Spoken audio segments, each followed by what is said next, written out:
ಎಲ್ಲರಿಗೂ ನಮಸ್ಕಾರ. Welcome back to Saviruchi recipe. ಇವತ್ತಿನ ಸ್ಪೆಷಲ್ ಚಿಕನ್ ಲಿವರ್ ಗುಂಡಿಗೆಕಾಯಿ ಗ್ರೇವಿ ಮಾಡೋದನ್ನು ತೋರಿಸ್ತಾ ಇದ್ದೀನಿ. ಈ ವಿಧಾನದಲ್ಲಿ ಮಾಡಿಕೊಂಡ್ರೆ ರೊಟ್ಟಿ ಚಪಾತಿಗಂತೂ ಅದ್ಭುತವಾಗಿರುತ್ತೆ. ಹಾಗೆ ಬೇಕಿದ್ರೂ ತಿನ್ಬೋದು. ಬನ್ನಿ ಇದನ್ನು ಯಾವ ರೀತಿ ಮಾಡೋದು, ಇದಕ್ಕೆ ಏನೇನು ಪದಾರ್ಥಗಳು ಬೇಕು ಅನ್ನೋದನ್ನು ನೋಡ್ಕೋಣ. ನಾನಿಲ್ಲಿ ಅರ್ಧ KGಯಷ್ಟು ಗುಂಡಿಗೆಕಾಯಿ ಹಾಗೆ ಅರ್ಧ KGಯಷ್ಟು ಲಿವರ್ನ ತೊಗೊಂಡಿದ್ದೀನಿ. ಮೊದಲಿಗೆ ಗುಂಡಿಗೆಕಾಯಿನ ನಾವು ಈ ರೀತಿ ನೀಟಾಗಿ ಕ್ಲೀನ್ ಮಾಡ್ಕೋಬೇಕು. ಅದ್ರ ಮೇಲ್ಗಡೆ ಎಲ್ಲ ಸ್ವಲ್ಪ ಫ್ಯಾಟ್ ಇರುತ್ತೆ, ಅದನ್ನೆಲ್ಲ ತೆಗೆದು ನೀಟಾಗಿ ಈ ರೀತಿ ಕ್ಲೀನ್ ಮಾಡ್ಕೋಬೇಕು. ಅದಾದ ನಂತರ ಗುಂಡಿಗೆಕಾಯಿನ 2 ಭಾಗಗಳಾಗಿ ಕಟ್ ಮಾಡಿಕೊಂಡು ತೆಗೆದಿಟ್ಕೊಂಡಿದ್ದೀನಿ. ಹಾಗೆ ಲಿವರ್ನೂ ಅಷ್ಟೇ ಒಂದು 2 ರಿಂದ 3 ಪೀಸಸ್ನ ಮಾಡ್ಕೊಂಡಿದ್ದೀನಿ. ಎರಡೂ ಕೂಡ ಸಪ್ರೇಟಾಗಿ ತೆಗೆದಿಟ್ಕೊಂಡಿದ್ದೀನಿ. ಏಕೆಂದರೆ ಲಿವರ್ ಬೇಗನೆ ಬೆಂದೋಗ್ಬಿಡುತ್ತೆ, ಗುಂಡಿಗೆಕಾಯಿ ಬೇಗ ಬೇಯೋದಿಲ್ಲ. ಹಾಗಾಗಿ ಗುಂಡಿಗೆಕಾಯಿನ ಮೊದಲಿಗೆ ನಾವು ಕುಕ್ಕರ್ಗೆ ಸೇರಿಸ್ಕೊಂಡು ಬೇಯಿಸ್ಕೋಬೇಕಾಗತ್ತೆ. ಈಗ ಕುಕ್ಕರ್ಗೆ ಸೇರಿಸ್ಕೊಂಡು 1/4 ಟೀ ಸ್ಪೂನ್ಗಿಂತ ಕಡಿಮೆ ಅರಿಶಿಣದ ಪುಡಿ ಹಾಗೆ ಸ್ವಲ್ಪ ಉಪ್ಪು ಹಾಗೆ ಒಂದೇ ಒಂದು ಮೀಡಿಯಂ ಕಪ್ಪಿನಷ್ಟು ನೀರನ್ನು ಸೇರಿಸಿ 2 ವಿಷಲ್ ಬರೋವರೆಗೂ ಬೇಯಿಸ್ಕೋಬೇಕಾಗತ್ತೆ. ಈ ರೀತಿ ಬೇಯಿಸ್ಕೊಂಡ್ರೆ ನಿಮಗೆ ಲಿವರ್ ಜೊತೆಯಲ್ಲಿ ಸೇರಿಸಿದಾಗ ಎರಡೂ ಕೂಡ ಹದವಾಗಿ ಬೆಂದಿರುತ್ತೆ.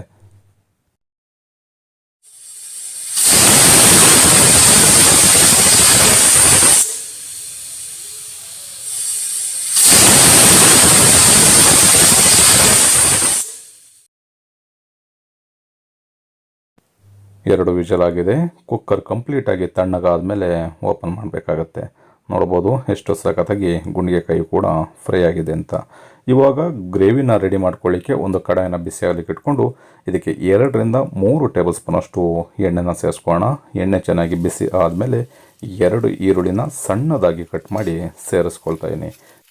ಈರುಳ್ಳಿನ ಈ ರೀತಿ ಎಣ್ಣೆಗೆ ಸೇರಿಸ್ಕೊಂಡು ಸ್ವಲ್ಪ ಮಿದುವಾಗಬೇಕು, ಹಾಗೆ ಗೋಲ್ಡನ್ ಕಲರ್ ಬರಬೇಕು. ಅಲ್ಲಿವರೆಗೂ ಒಂದು 2 ರಿಂದ 3 ನಿಮಿಷ ಈರುಳ್ಳಿನ ಚೆನ್ನಾಗಿ ಫ್ರೈ ಮಾಡ್ಕೊಳ್ಳೋಣ.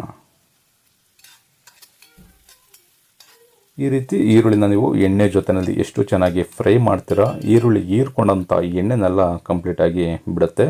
ಆವಾಗ ರುಚಿನೂ ಕೂಡ ತುಂಬ ಚೆನ್ನಾಗಿರುತ್ತೆ. ಈ ರೀತಿ ಈರುಳ್ಳಿನ ನಾವು ಫ್ರೈ ಮಾಡ್ಕೋಬೇಕಾದ್ರೆ 1 ಟೇಬಲ್ ಸ್ಪೂನಷ್ಟು ಶುಂಠಿ ಮತ್ತು ಬೆಳ್ಳುಳ್ಳಿ ಪೇಸ್ಟನ್ನು ಸೇರಿಸ್ಕೊಂಡು ಶುಂಠಿ ಬೆಳ್ಳುಳ್ಳಿ ಪೇಸ್ಟಲ್ಲಿರ್ತಕ್ಕಂಥ ಹಸಿ ಸ್ಮೆಲ್ಲೆಲ್ಲ ಕಡಿಮೆ ಆಗಬೇಕು, ಅಲ್ಲಿವರೆಗೂ ಫ್ರೈ ಮಾಡ್ಕೊಳ್ಳೋಣ.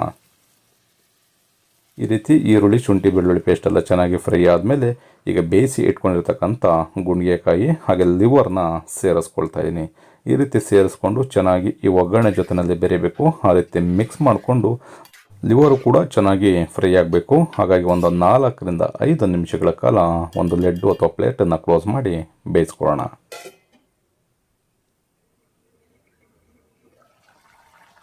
ಈ ರೀತಿ ಬೇಯಿಸಬೇಕಾದ್ರೆ ಮಧ್ಯ 1 ರಿಂದ 2 ಬಾರಿ ಚೆನ್ನಾಗಿ ಮಿಕ್ಸ್ ಮಾಡ್ಕೋಬೇಕಾಗತ್ತೆ. ನೋಡ್ಬೋದು ಚೆನ್ನಾಗಿ ಬೇಯ್ತಾ ನಾವು ಒಗ್ಗರಣೆಗೆ ಸೇರಿಸಿರ್ತಕ್ಕಂಥ ಎಣ್ಣೆನೆಲ್ಲ ಬಿಡ್ತಾ ಬರುತ್ತೆ.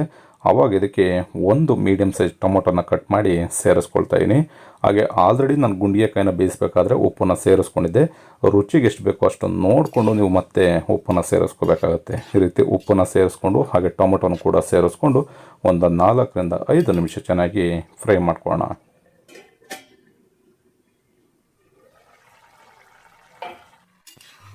ಈ ರೀತಿ 4 ರಿಂದ 5 ನಿಮಿಷ ಫ್ರೈ ಮಾಡ್ಕೊಂಡಾದ ನಂತರ ಇದಕ್ಕೆ ಸ್ವಲ್ಪ ಮಸಾಲೆಗಳನ್ನ ಸೇರಿಸ್ಕೊಳ್ಳೋಣ. ನಾನಿಲ್ಲಿ ಗ್ರೀನ್ ಪೇಸ್ಟನ್ನು ಸೇರಿಸ್ಕೊಳ್ತಾ ಇದ್ದೀನಿ. ಇದರಲ್ಲಿ ಕೊತ್ತಂಬರಿ, ಪುದೀನ ಹಾಗೆ ಹಸಿಮೆಣಸಿಕಾಯಿ 3 ಕೂಡ ರುಬ್ಕೊಂಡಿದ್ವಿ, ಅದನ್ನು ಸೇರಿಸ್ಕೊಳ್ತಾ ಇದ್ದೀನಿ. 1 ಟೇಬಲ್ ಸ್ಪೂನಷ್ಟು 1 ಟೀ ಸ್ಪೂನಷ್ಟು ಖಾರದ ಪುಡಿನ ಸೇರಿಸ್ಕೊಳ್ತಾ ಇದ್ದೀನಿ. ಹಾಗೆ 1 ಟೀ ಸ್ಪೂನಷ್ಟು ಧನಿಯಾ ಪುಡಿ, 1 ಟೀ ಸ್ಪೂನಷ್ಟು ಚಿಕನ್ ಮಸಾಲ, 1/4 ಟೀ ಸ್ಪೂನ್ಗಿಂತ ಕಡಿಮೆ ಅರಿಶಿಣದ ಪುಡಿ, ಅರ್ಧ ಟೀ ಸ್ಪೂನಷ್ಟು ಪೆಪ್ಪರ್ ಪೌಡ್ರು ಕಾಳುಮೆಣಸಿನ ಪುಡಿ. ಇಷ್ಟು ಪದಾರ್ಥನ ಸೇರಿಸ್ಕೊಂಡು ಚೆನ್ನಾಗಿ ಮಿಕ್ಸ್ ಮಾಡಿಕೊಂಡು ಈಗ ಇದರಲ್ಲಿರ್ತಕ್ಕಂಥ ನೀರೆಲ್ಲ ಕಂಪ್ಲೀಟಾಗಿ ಡ್ರೈ ಆಗಬೇಕು. ಅಲ್ಲಿವರೆಗೂ ಮತ್ತೆ ಒಂದು 4 ರಿಂದ 5 ನಿಮಿಷ ಫ್ರೈ ಮಾಡ್ಕೊಳ್ಳೋಣ.